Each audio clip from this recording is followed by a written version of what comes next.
Good morning दोस्तों। आज मैं उन युवा पीढ़ियों के लिए जो जेन जी में आते हैं, मैं उनके लिए कुछ कहना चाहता हूँ।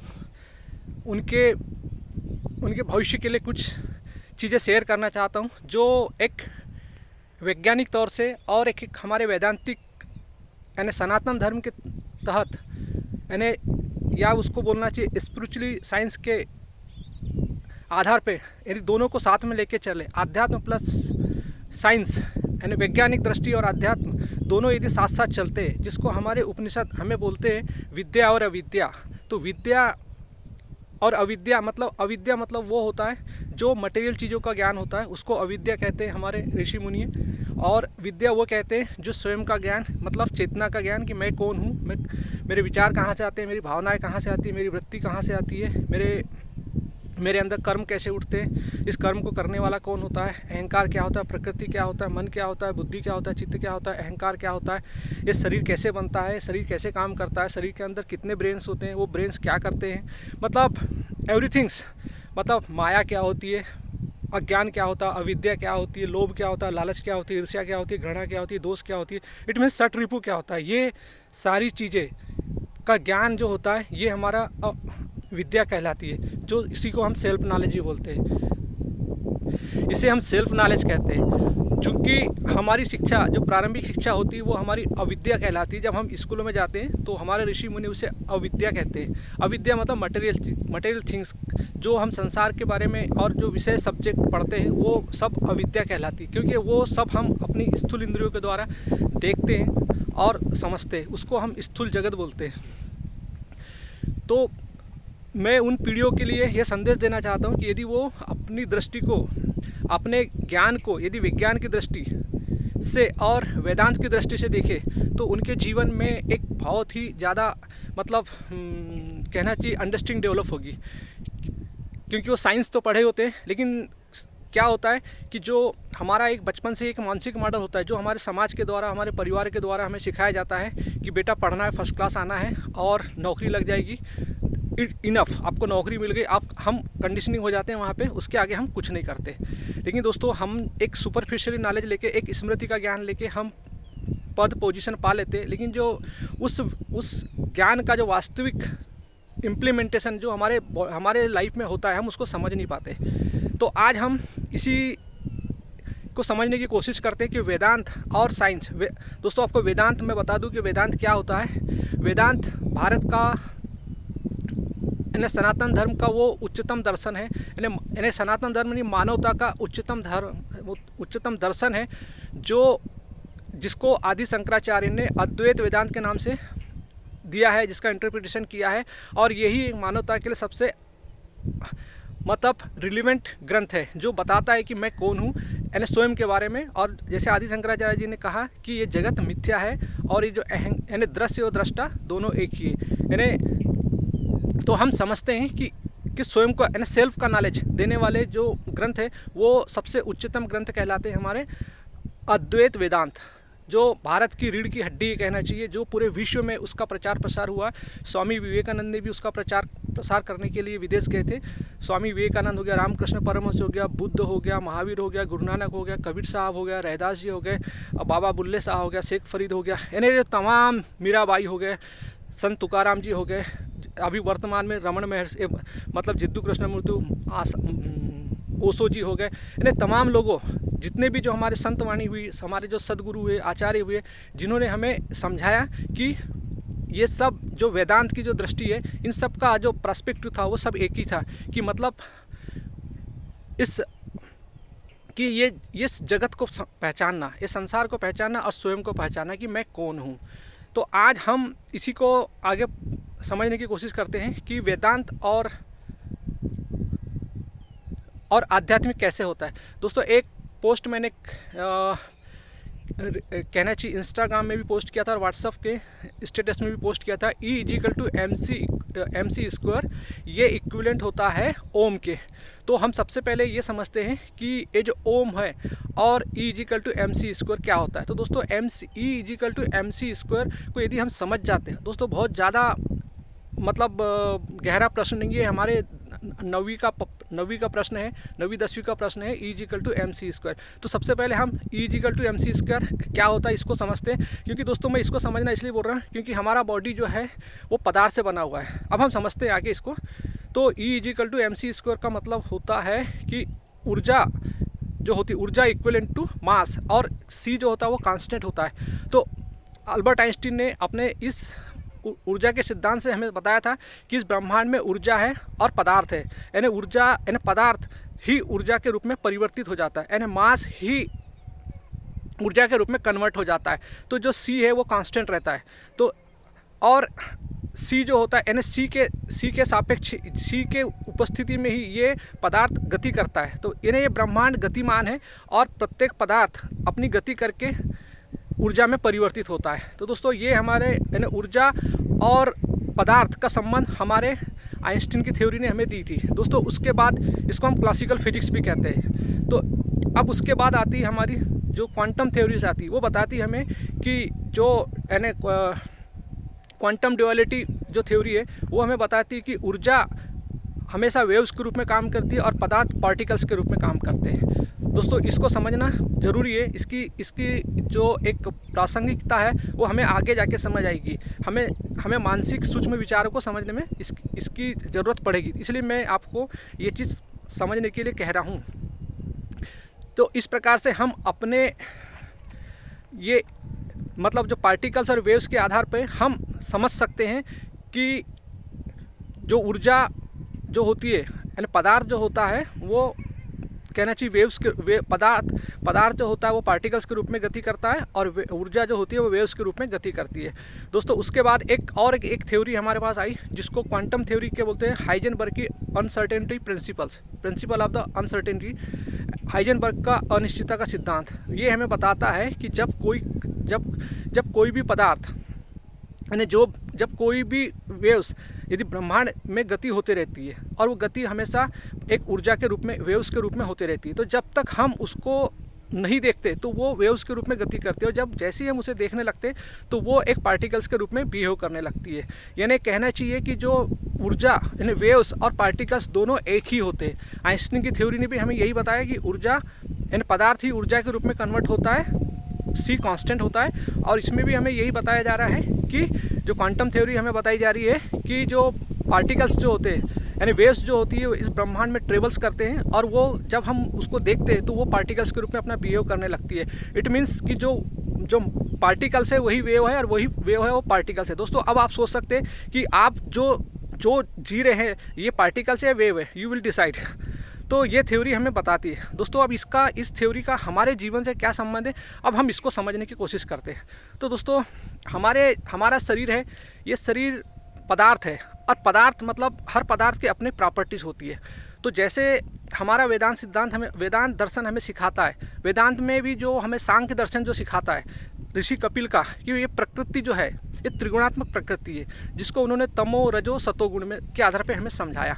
तो यानी तमो गुण मतलब वो होता है जिसमें कहना चाहिए तमसा होती है, तमस होता है, जिसमें कहना चाहिए उसका गुणधर्म होता है कि खाना पीना सोना, यानी बस इतना ही उसका गुणधर्म होता है। और जो एम होता है, एम मतलब जो सकाम कर्म होता है यानी रजोगुण जो होता है, जब उसके अंदर गति होती है, जब वो तमसा से आदमी सोचता है कि नहीं मुझे थोड़ा सा ग्रो करना है, तो वो रजोगुण में आता है, फिर वो सकाम कर्म करने लगता है। और सतोगुण मतलब जो कांस्टेंट होता है, जैसे हमने सी पढ़ा, सी कांस्टेंट है क्योंकि वो सत्य, सी मतलब प्रकाश हमेशा सत्य का प्रतीक होता है। तो यहाँ पे जो सतगुण जो है यानी जो है वो सत्य का प्रकाश का प्रतीक है। तो तमोगुण, रजोगुण, सतोगुण, ये तीनों गुण हमारे अंदर होते हैं और ये तीनों गतिमान होते हैं। तो यानी और ये जो गुण जो होते हैं ये हमारे अंदर ये गति किस फॉर्म में करते हैं, ये हमारे अंदर गति करते हैं वेव्स और पार्टिकल्स के रूप में।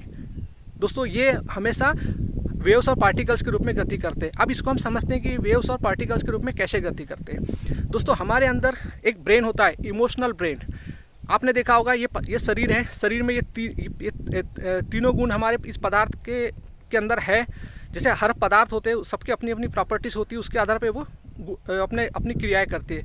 ऐसा कोई पदार्थ नहीं जिसके गुण नहीं होते होंगे। तो दोस्तों हमारा शरीर भी एक पदार्थ से बना हुआ है, हमारे भी गुण हैं, और हमारे गुण जो मनुष्य के जो गुण हैं वो 3 गुण से मतलब कहने तमो रजो सतो, इसी के रूप से वो गति करता है और निरंतर गति होती रहती है। तो हमारे अंदर भी अब हम इसको थोड़ा सा समझते हैं कि जो हम जब पैदा होते हैं we born with the animal tendency. दोस्तों ये हमारे डार्विन की थ्योरी भी हमें बताती है, और हमारे जो सांख्य दर्शन में भी हमें समझाया जाता है। और सांख्य दर्शन और ऋषि पतंजलि का जो योग चित्त वृत्ति निरोध, तो वृत्ति जो होती है वो हमारे डीएनए से हमें मिलती है। तो वृत्ति मतलब होता है षट रिपु। षट रिपु मतलब 6 मनुष्य के 6 दुश्मन, जिसको हम बोलते हैं काम, क्रोध, लोभ, मोह, मद, मात्सर। तो दोस्तों ये सब जो होते हैं ये हमारे अंदर एक ब्रेन होता है, इमोशनल ब्रेन, जिसको हम साइंस की भाषा में एमिगडाला बोलते हैं। ये ब्रेन निरंतर गति करते रहता है, ये वृत्तियाँ निरंतर गति करती रहती है। दोस्तों यदि हम कुछ न भी करें तो 24 घंटे इसी के आधार पे हमारे इमोशन, हमारे भाव उठते रहते हैं, हमारी संवेदना उठते रहती है। ये हमारे संवेदना का है। दोस्तों संवेदना एक बहुत अच्छा शब्द है, मैं थोड़ा सा इसको इंटरप्रिटेशन करूँगा। संवेदना, वेदना मतलब होता है दुख, और वेद यानी होता है ज्ञान। तो दोस्तों जब हमारे जीवन में दुख होता है ना तभी हम ज्ञान की ओर जाते हैं। इसलिए संवेदना, हमारे अंदर कुछ अनुभूति होती है, कुछ अनुभव होता है, तब हमारे विचार उठते हैं। तो ये जो होता है, और विचार हमेशा सूक्ष्म होते हैं, अनुभव हमेशा सूक्ष्म होते हैं। तो जब हमारा एमिगडाला ब्रेन जब गति करता है तो दोस्तों उसकी गति जो होती है वो एक तरंगों के रूप में चलती रहती है, एक पार्टिकल्स के तरंगों के रूप में चलती रहती है, और उसी के आधार पे हमारे विचार और अनुभव पैदा होते हैं। तो दोस्तों जब हमारे पास फिर उसके, ये तो एक कंटिन्यूसली ब्रेन है जो हमको हमारे डीएनए ने एक ब्लूप्रिंट करके बनाया है, जो हमारे, और इसी ब्रेन के अंदर हमारी 4.5 बिलियंस की एनिमल टेंडेंसी बैठी हुई है। जब से हमारे वैज्ञानिकों ने हमें समझाया कि ये पृथ्वी जो है ये 4.5 बिलियंस पुरानी है। तो दोस्तों हम इवॉल्व हुए हैं, तो ये सारी एनिमल इंस्टिंक्ट जो है ये हमारे बॉडी के अंदर पहले से ही है। ये पृथ्वी जब से है मिट्टी में ऑलरेडी है, और इसी से हमारे अंदर ये इंस्टिंक्ट डीएनए के रूप में, यानी जीन्स के रूप में मैनिफेस्ट होती है। दोस्तों इस प्रकार से ये जो हमारा जो एमिगडाला ब्रेन है, इसको इमोशनल ब्रेन बोलते हैं, ये हमारी सभी भावनाओं का भावनात्मक ब्रेन कहलाता है। और ये भावनात्मक ब्रेन पशु में भी होता है, हम में भी होता है। जब हम अपने इमोशन में रहते हैं, काम, क्रोध, लोभ, मोह, मद, मात्सर्य में रहते हैं, तो ये दोस्तों ये हमारा एक एनिमल ब्रेन है जो पशु में भी होता है और हम में भी होता है। बट दोस्तों हमारे अंदर एक ब्रेन होता है जिसको हम बोलते हैं प्रीफ्रंटल कॉर्टेक्स ब्रेन, जो हमें मतलब डिफरेंट बनाता है एनिमल, और कहना चाहिए एनिमल से हमें डिफरेंट बनाता है। और दोस्तों जब हम इसको अवेयरनेस का ब्रेन भी कहते हैं, मेटाकॉग्निशंस का ब्रेन भी कहते हैं।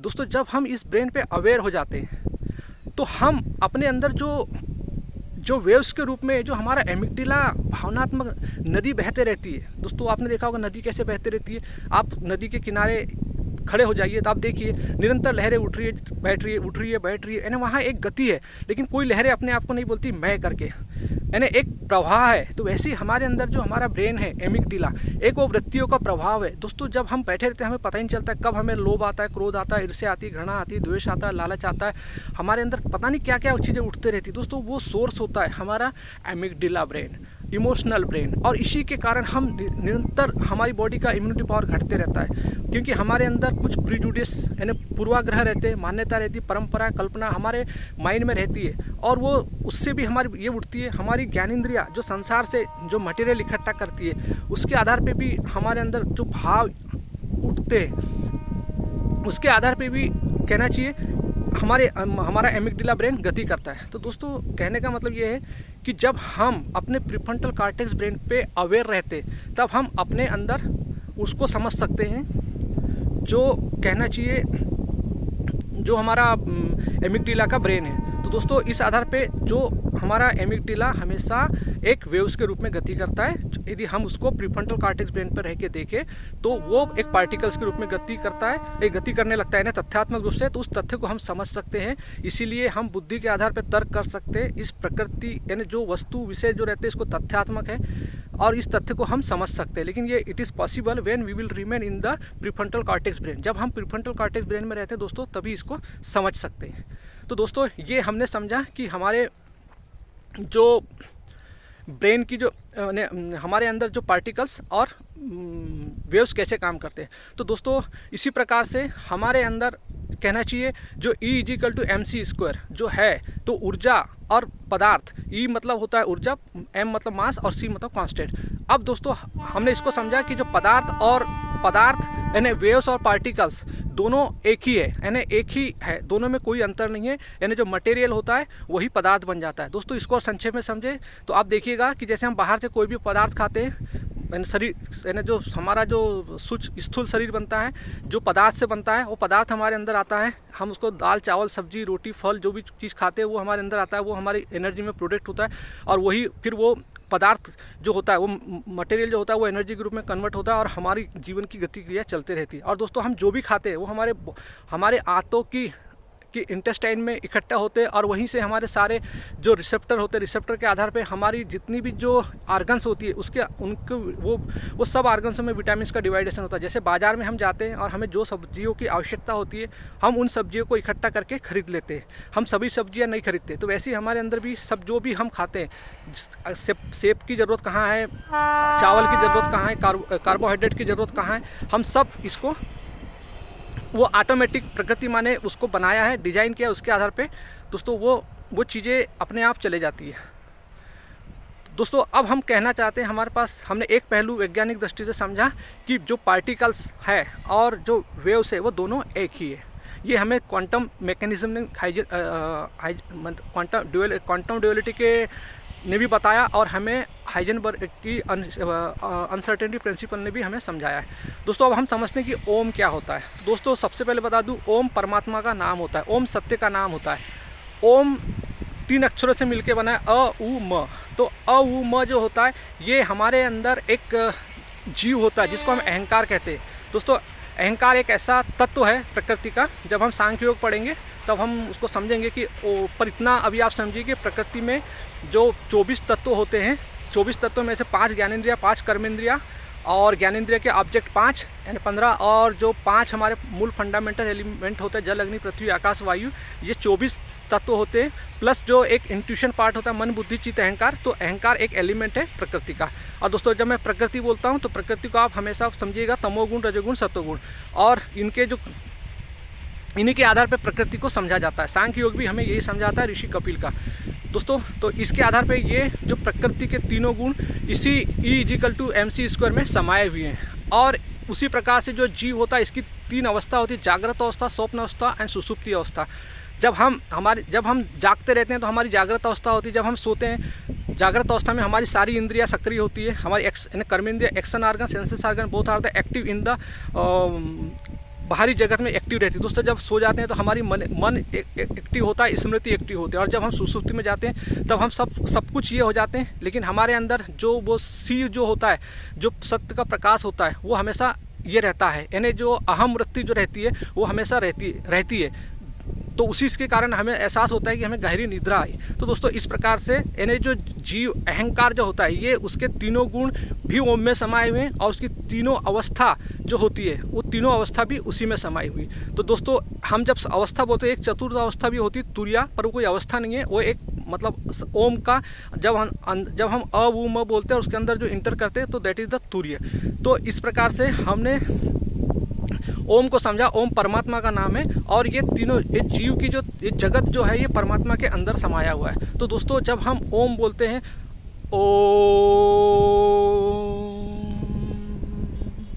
तो दोस्तों ये जो लास्ट की जो ध्वनि है ये ओम मतलब मौन होता है, शांत होता है। ओम मतलब ही आत्मा होता है, ओम मतलब ही बोध होता है, ओम मतलब ही राम होते हैं, ओम मतलब ही कृष्ण होते हैं। तो दोस्तों ये हमारा एक ओम E=mc² होता है। तो दोस्तों अब आप देखिए कि जो हमारा वेदांत बताता है, दोस्तों वेदांत एक ऐसा दर्शन है जो मानवता का दर्शन है। अद्वैत वेदांत मानवता का दर्शन है। दोस्तों वो हमें सिखाता है कि हमारे अंदर कोई भेदभाव नहीं है। दोस्तों हमारे अंदर हम पार्टिकल्स वेव्स के रूप में काम करते हैं, ये ब्रह्मांड पूरा पार्टिकल्स वेव्स के रूप में काम करता है। हमारे विचार दूसरों के पास, दूसरे के विचार हमारे पास, ये निरंतर ट्रेवल्स करते थे। कौन कहेगा कि मैं हिंदू हूँ, कोई कहेगा मुस्लिम है, हम सब एक है। दोस्तों हमारे कहाने वालों ने इसलिए कहा है कि हिंदू मुस्लिम सिख ईसाई हम सब है भाई भाई। तो दोस्तों इसका मतलब यही है कि वेव पार्टिकल सब एक होते हैं।